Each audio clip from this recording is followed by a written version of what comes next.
There's a quiet kind of despair in the modern world, one that doesn't scream, doesn't break, doesn't cry. It scrolls. It buys. It smiles for the camera. We live in a time where everything looks alive, cities glow brighter than ever, voices are louder, opinions are infinite. Yet beneath the surface, there's a silence that's almost deafening. A sense that, deep down, we don't know why we're doing any of this. We've built skyscrapers that touch the clouds, but we've lost touch with what it means to be human. We can connect with anyone across the planet, but most of us can't even connect with ourselves. And this quiet emptiness is what Nietzsche warned us about more than a century ago. He called it nihilism. The belief that life has no inherent meaning, no absolute truth, no higher purpose. But Nietzsche didn't just define it, he predicted it. He saw it coming long before the rest of us even felt its shadow. When Nietzsche declared, "God is dead," he wasn't celebrating it. He wasn't mocking faith or dancing on the grave of religion. He was mourning something much deeper, the collapse of the foundation that gave human life its meaning. For thousands of years, people believed their lives were part of something larger, a divine story written by God, fate, or moral order. Right and wrong were clear. Purpose was given, not searched for. Suffering had meaning because it was part of a higher plan. But then came science, progress, and reason, powerful tools that revealed how the world works, but not why it exists. We became intelligent, but not wise. We could explain the movement of stars, but not the purpose of our own hearts. Nietzsche saw that once the belief in God or any ultimate source of meaning was gone, humanity would be left floating in a moral and existential vacuum. He wrote, "When one gives up the Christian faith, one pulls the right to Christian morality out from under one's feet." In other words, when you kill God, you don't just lose religion, you lose the meaning that came with it. And that's exactly where we are today. We've replaced faith with technology. We've replaced wisdom with information. We've replaced connection with consumption. The new gods are digital algorithms, influencers, brands, trends. We don't pray anymore, we post. We don't confess in churches, we confess online, in comments, captions, and endless oversharing. Our worth isn't measured by character, but by metrics, likes, followers, engagement. Every moment is content, every thought is a performance. And the more we perform, the emptier we feel. Because behind the filters and smiles, there's still that haunting question Nietzsche warned about. If there is no higher truth, why do anything at all? Nihilism doesn't appear as a monster. It doesn't crash into your life one day shouting, "Nothing matters." No.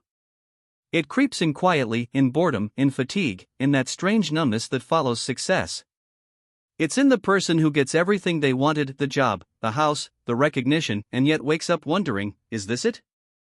It's in the endless scrolling, not because you're looking for something, but because you're afraid there's nothing to find.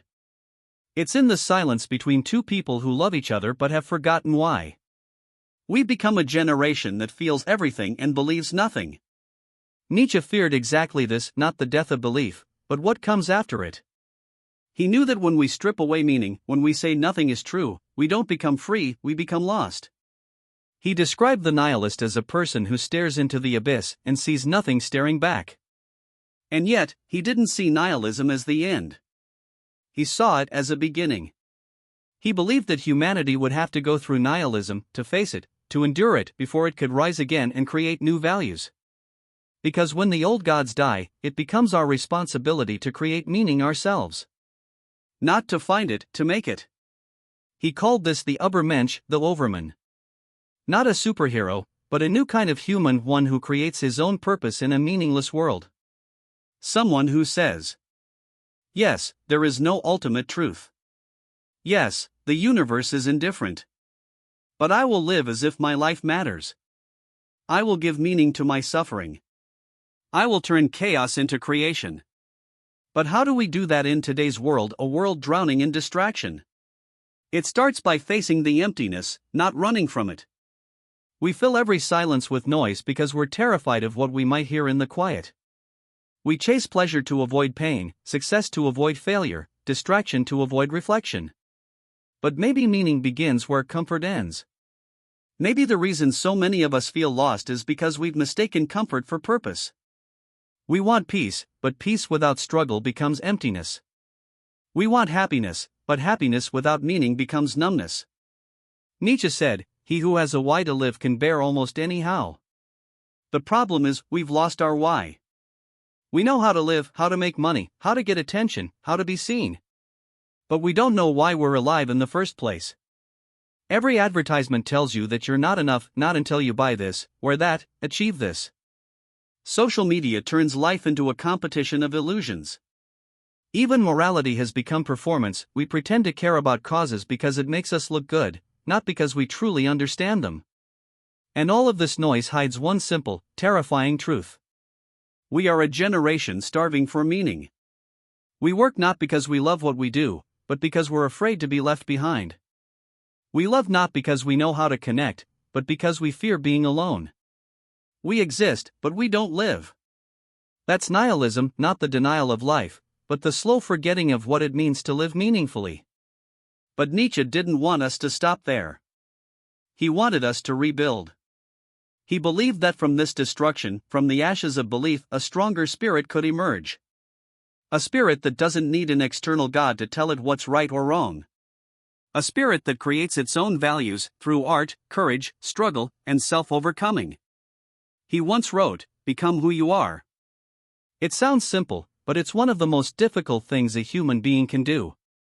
Because it means stripping away everything false, every mask, every expectation, every borrowed belief until you face the raw truth of yourself. It means asking, if there is no divine plan, what will I live for? If there is no given purpose, what will I create? This is the test Nietzsche left us, the ultimate challenge of modern life. Nihilism isn't just a philosophical idea, it's our daily reality.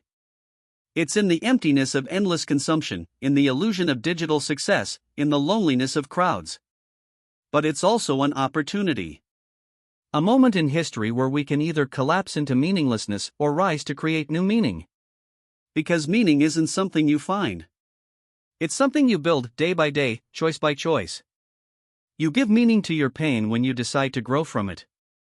You give meaning to your existence when you dedicate it to something larger than yourself, even if that something is simply truth, beauty, or love. Nietzsche believed that only by facing the abyss can we learn to dance above it. Only by confronting the darkness can we learn to shine our own light. Maybe that's what modern society has.